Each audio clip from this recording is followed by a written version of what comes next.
right, guys, out there in Hollow Point land. Today, as you can see, I got something new to play with. So we're going to do the open box video, go through all the pieces and parts, and then we'll start doing some power testing, try to figure out the power curve on this, okay? This is the Western big bore, okay? And this particular rifle is the BushBuck 45, okay? That's the 45 caliber BushBuck air rifle for you folks that might be tuning in that aren't familiar with Mr. Hollow Point, but this is an all air gun channel. So all I test is air guns and hollow points for air guns or air rifles or air big bores or however you like to pronounce it. So if you're looking to see something on some woke ass freak people, you're not going to see it on this channel because I am non-woke and I am all air gun. Yes, buddy. So let's take this baby apart and see what we got. And along with that, I also have this UTG scope. This is a 3x12x44. Both these were sent to me to test by Terry Fox at Fox Air Power. Fox Air Power. This is Leapers from Fox Air Power. So if you're wondering where to get all your pieces and parts, you can go to Terry Fox at Fox Air Power.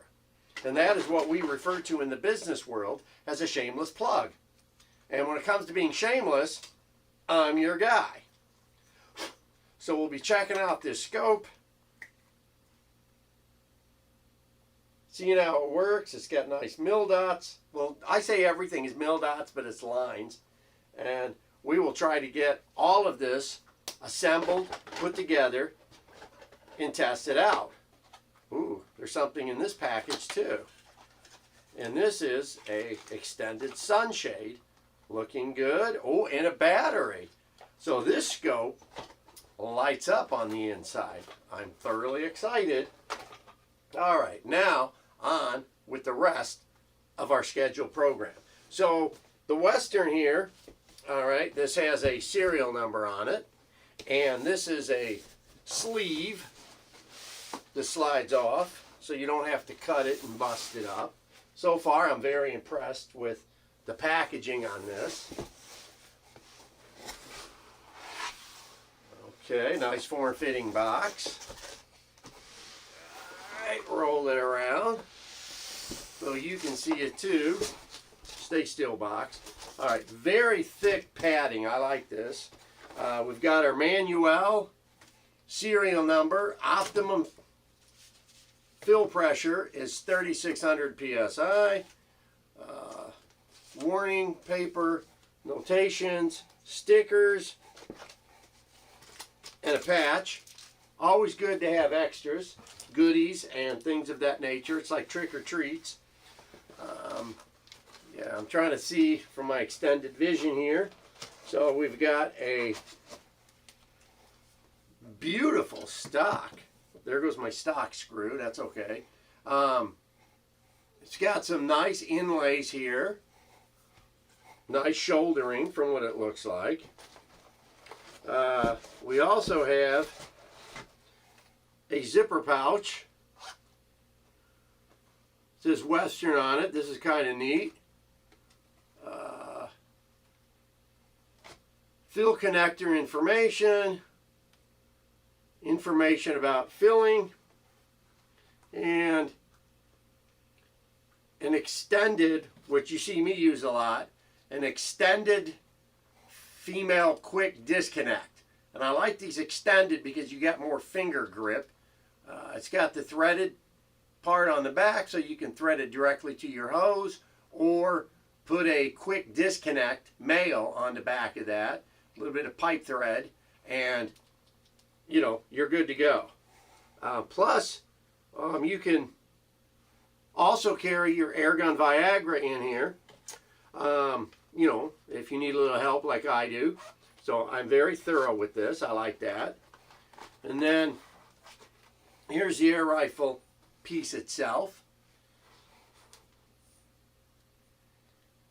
Standard air rifle. And it's got a dust cover on the end that just pushes, snaps on and off. Picatinny rail across the top. It's got your set screws at the bottom for setting up for low power, high power. Standard single trigger with a hook that hooks over the set screw as you cock it backwards. So we will put this together and then do some close-ups. So let me slide this down, because even though I have long arms, I'm not McGilla Gorilla. Push that down here. Let me get the old set screw that rolled off. Okay, now I am back. I've got an Allen wrench that fits. Take this and this. I gotta say, I'm thoroughly impressed with the fact that they give you a extended female fill quick connect. Even though you don't need one, it's pretty cool that you get one, because you know, a lot of times. So, all right, now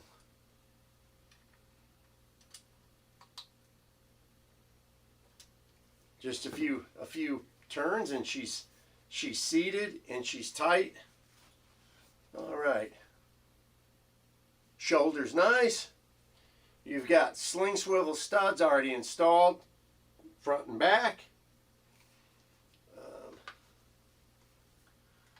The stock has got a notch in it so your cocking handle doesn't ding the wood.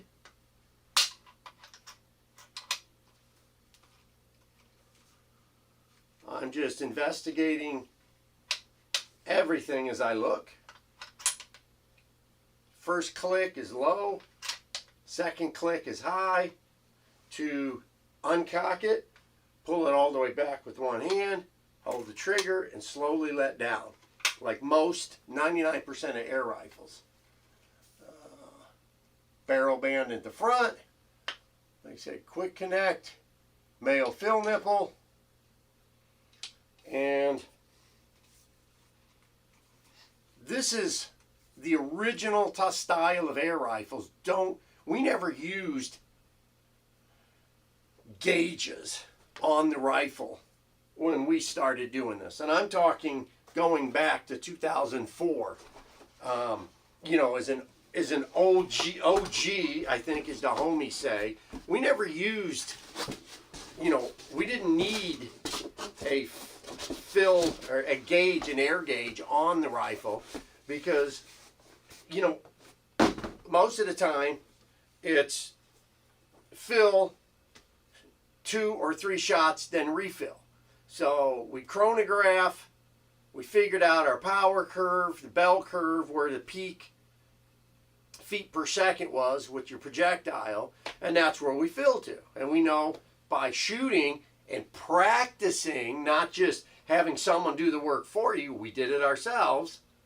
We know that it, you know, 75 yards, the first shot is dead on, the second shot might be an inch low. Good. 2 shots. We know where it's at. Third shot usually was a Hail Mary. If you're that bad on shot 1 and 2, you know, unless a bear's coming right at you, why waste the air and the lead if shot 3 is going to drop even further? So this is where all that practice comes into, which is also supposed to be part of the enjoyment and fun. There's nothing that Mr. Hollow Point hates worse than when you call me up going, hey, can I get some BC numbers so I can plug everything into my calculator scope so it's automatic? No, go out and shoot the gun and have some fun. Or use your chronograph and figure out the mathematical equation. I'm seeing a lot of these fancy cronies now give you all that information. But to be honest, a mil dot scope and practicing with a sheet of cardboard the size of a door will tell you where you need to be at 100, 75, and 50 yards. It's super simple. Practice. It's part of the fun. But if you're only going to go out and shoot 3-4 times a year and 5 bullets for the entire season, you're just, I don't even know why you're in the sport. Really, I don't, because you're missing the fun of an air rifle. Remember, you're paying all this money, it better be fun. That's a Mr. Hollow Point life hack. If you're not having fun, why are you doing it? So, let's take this, put it on the old lead sled, put a scope on it, and then we'll start doing some testing. If I talk too much, I don't think I've talked enough. All right, guys, let's keep moving on.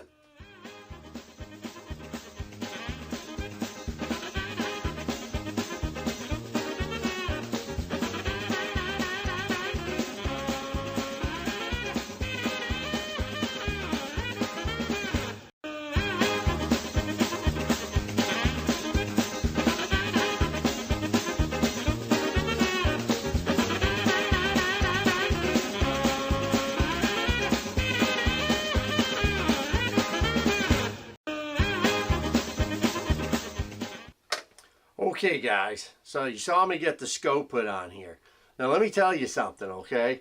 You ever heard that phrase, what a dumbass? That's me. So I went through 3 different sets of rings trying to get the scope set up.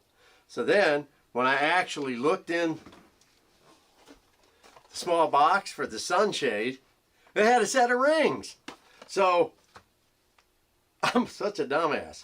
So this came with, okay, the scope, the rings, the sunshade, the dust covers, the battery for the for the red or green crosshair, your Allen wrench, your wipe rag for the lens, and, which I'm impressed with, comes with 1 spare screw for your rings in case you lose one. So after it, I already spent 35 minutes farting around, getting everything put together, I open up and I find it already has rings. So, I just wanted to let you know that. So now it's on. I think it's set for, because when I'm using a lead sled, I'm not hunched up on it like I would be if I was normally, hunting. So got to be cool. So as it sits, that's good enough for now. But when I shoulder the gun, I think it's going to be too close. So I wind up moving it forwards a couple of pick rail notches. The other thing, because this has got a 30-inch barrel, okay, it's forward heavy. So when you go in the lead sled, you need to have a Velcro strap to hold the back down. Otherwise, she's going to teeter-totter right over and you're going to scuff everything up. So 30-inch barrel, 49.5 inches overall length. All right, just things you need to know for you guys that need to know things. Without a scope, it's 10 pounds on the button, at least with me standing on the scale and then getting off the scale. So, maybe 12 pounds with the scope. I don't know what the scope weighs. It can't be that much. It's a very tight, compact scope. And like I said, I'm happy it came with the rings, because I didn't have really a couple of what I call quality 30 mil tube rings to go on here. So I couldn't use my other favorite scope base, so because they're too far spread apart. They run into the bell housing. So she's on. We're going to get it aired up here in a bit, and we'll get the chronograph set up, and we'll start testing some bullets. I want to find out where this power curve is, and like I used to do old school. You guys got questions about when I say the way we used to do things old school. If you go back onto YouTube and search my early videos back in 2007, 2008, when we were testing, the original OG air rifles, like the Quackenbush and the XP Ranger 45s and the Haleys. Those were all the original air gun guys. And same setup, no gauge, weren't exactly sure where the power curve was. So I'd start out at like 3,000 PSI, shoot one bullet, then 3,100, shoot one bullet, 3,200, shoot one bullet. And I would keep measuring until I got to a point where the speed started diving. It's like, okay, 3,600, I'm at my fastest speed. 3,700, the speed's getting a little slower, and then a little slower. So that tells you the peak of the bell curve. So we called it back then. Was your first shot should always be your fastest. You can always overfill a gun and get more shots, but you're going to have this big, why are you going to shoot 700, 800, 900, 800, 700? Why are you going to do that? That means your first two shots are going to be low, though I guess, you know how to adjust your mil-dot scope and you want to shoot all day, fine. But most of us, we want our first shot is going to be our death shot. So we want it 100% for shot number one. So we'll keep going and get that set up. Okay, we got her sighted in. I've ran my bell curve chart, starting at 3,100, ending at 4,200. And just as I said, we climbed, we peaked, and then we came down. Now that just gives us a chart. It doesn't tell us accuracy. So that'll be the outdoor video. So I've got 3 different bullets I'm playing with right now. We'll shoot those, get our chronograph numbers, and see where we wind up.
Okay.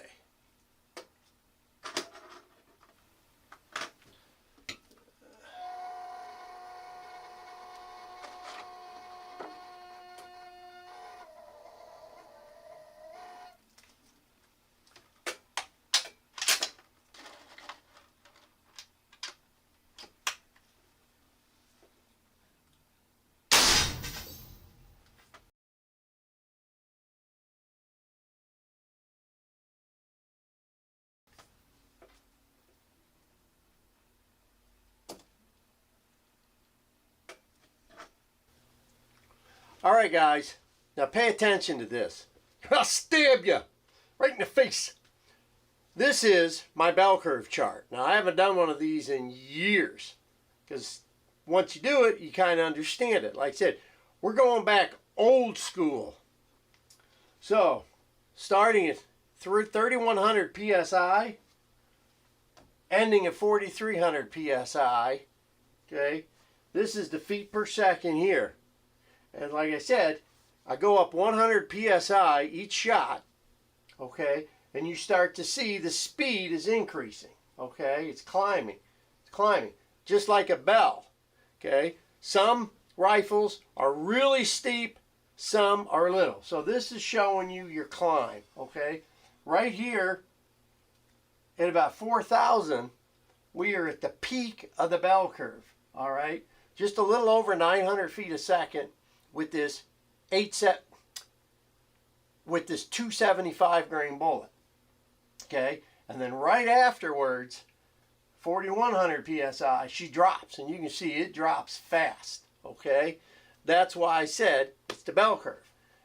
Also, what that is it's also what we call a form of valve lock, where the air pressure that is keeping the valve closed is greater than the force of the hammer spring and the weight of the hammer pushing in.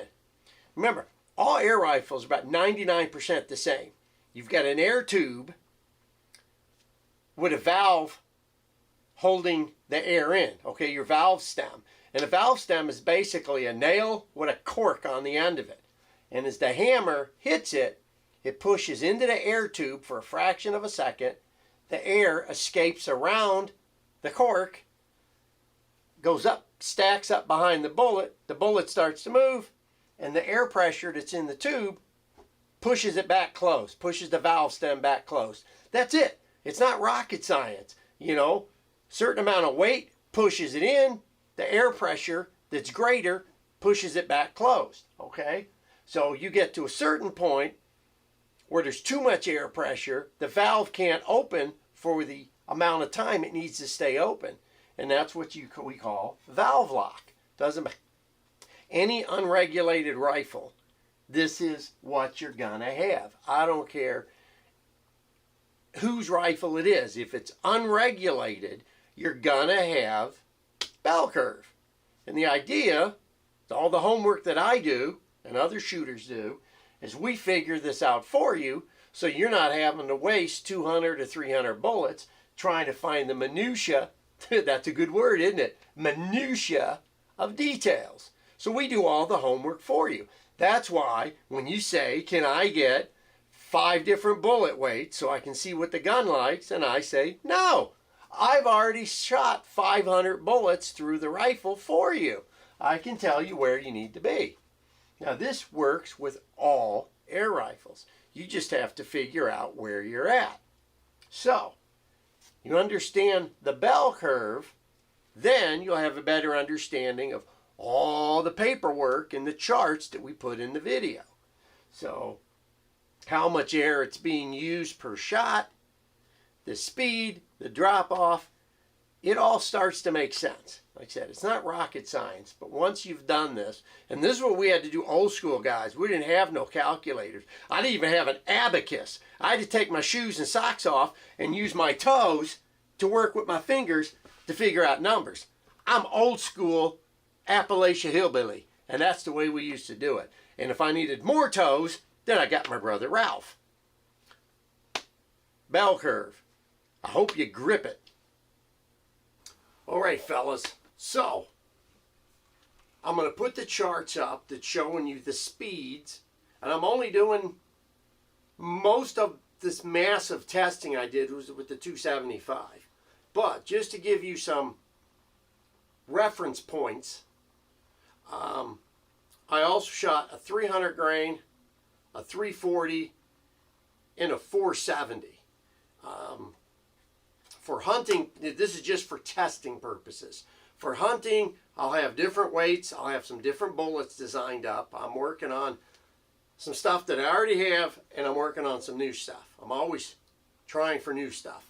So the charts in the speeds, the feet per second, everything I put together is always reference points, okay? It's never going to be 100% exact. So I used the gauge on my booster pump as I was jotting my numbers down. I always do. You see it in every video. This rifle has a high and a low, okay? You cock it first click, and you know you're there because the push probe, the bullet probe, is still, you can see it, okay? That you're at the first, that's the low setting. High setting goes all the way back, your second click, and the probe is totally gone. You don't see it now. That's how you know, well, am I at high or low? Okay. And the way you work this setup is, if you look in the charts that I have, me put on my goggles here.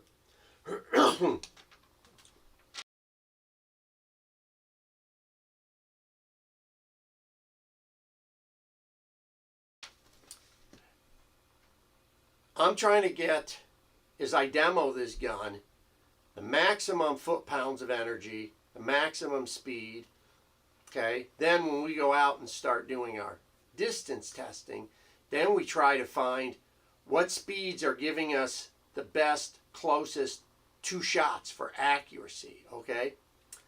Remember this is huge, YMCA, huge, okay? Everybody's gauge reads slightly different. Your chronograph is your best friend. I say that over and over and over, and I know some of you guys say, oh no, it's my wife or my girlfriend. No, no, no, no, no. That's your second best friend.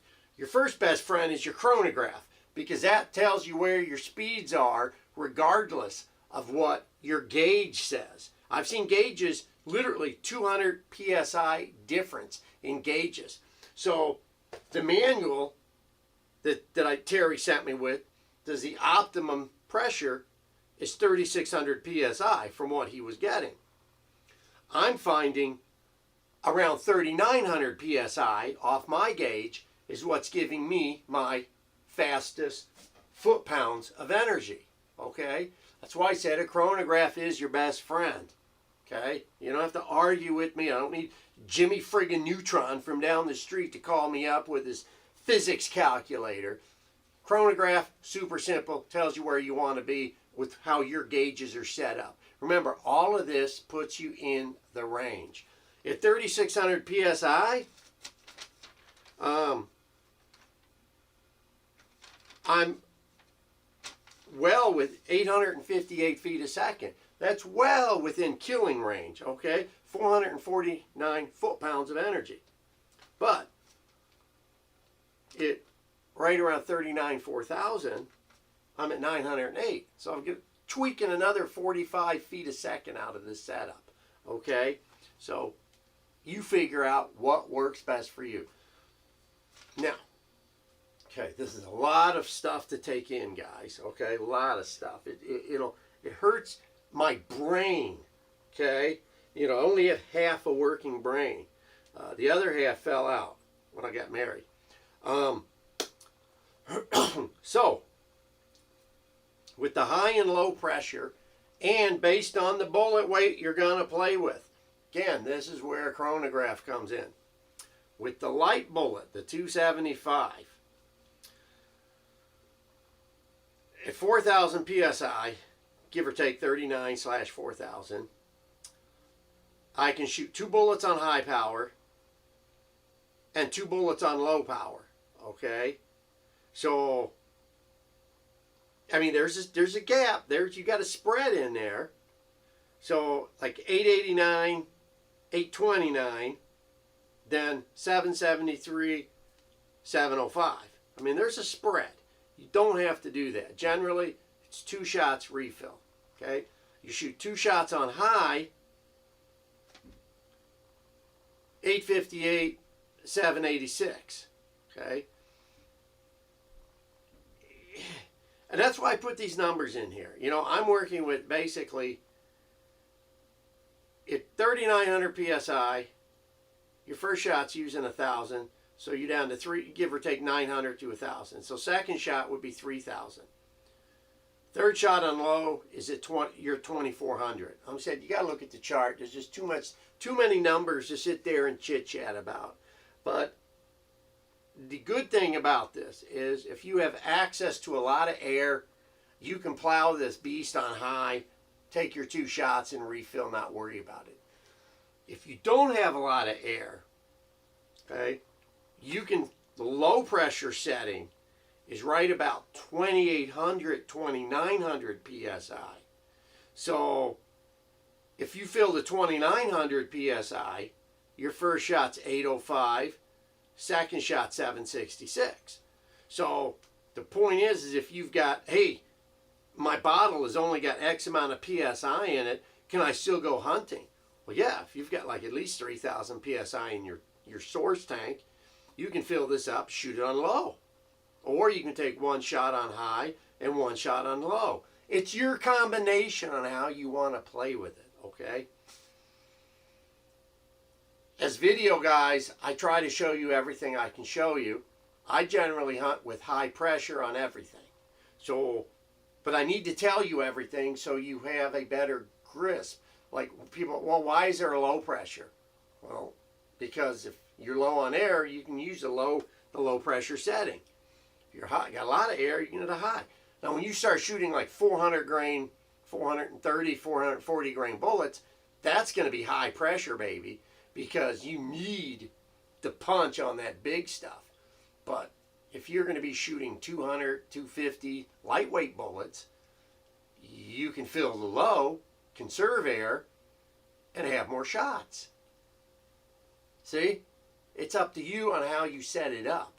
That's why this part of the testing, it's hard to explain and show because there's so many variables on what you can do with the way you set your air rifle up.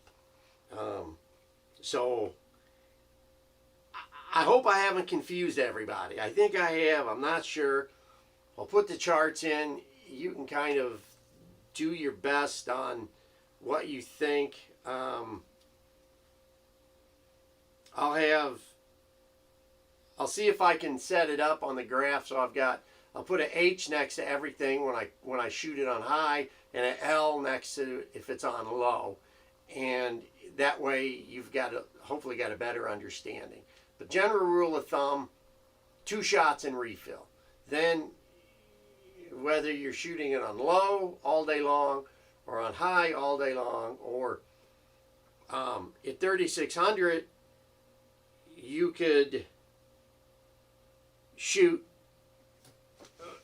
1 shot on high, 862, and then the next 2 shots on low, 790 and 730. So there's a 3-shot combination. If you're lower on, you don't have a lot of air, okay? So I said, you can fine tune this to whatever fits your air consumption or your air supply setup. Oh, my voice is getting scratchy. I've been talking so much. So with that being said, I think I'm going to end this video because we really need to go out and start shooting bullets at long distance. And that'll give you a better understanding of what's happening. Just ballpark average, 300 grain bullet and under is giving me foot-pounds of energy for 3 shots, like 490s, 430s, and 380s. 340 grain bullet, 518, 445, 390. The 470, which is I just like I said, I'm grabbing different weights to show you the spread. 599, almost 600 foot-pounds. 504, 441. Okay, so but those big ones, it's really getting slow. Like I said, this is just the first initial out-of-the-box testing, giving you just a broad overview on how this rifle works. It's solid, it's stiff. I'm already seen enough other people shooting these guns. I know it's balls accurate. So it's just now for me getting out and doing the long distance video for you to show you how accurate it is with different bullets. So enough is enough. I am done talking. I'm sure you're happy about that. Again, I want to thank Terry Fox at Fox Air Power for lending this to me to play with. Any questions about pricing, availability, all that stuff, go to Fox Air Power. Get this out of the way. FoxAirPower.com website. Talk to Terry Fox. I don't mention pricing, guys, because I don't know how availability and pricing goes, so I never want to get into that and say, oh, Bob quoted this on his video. So anything about these air rifles, because I am not a vendor, I just test them out, send them back, not a vendor. Anything about the air rifle, contact Terry Fox at Fox Air Power.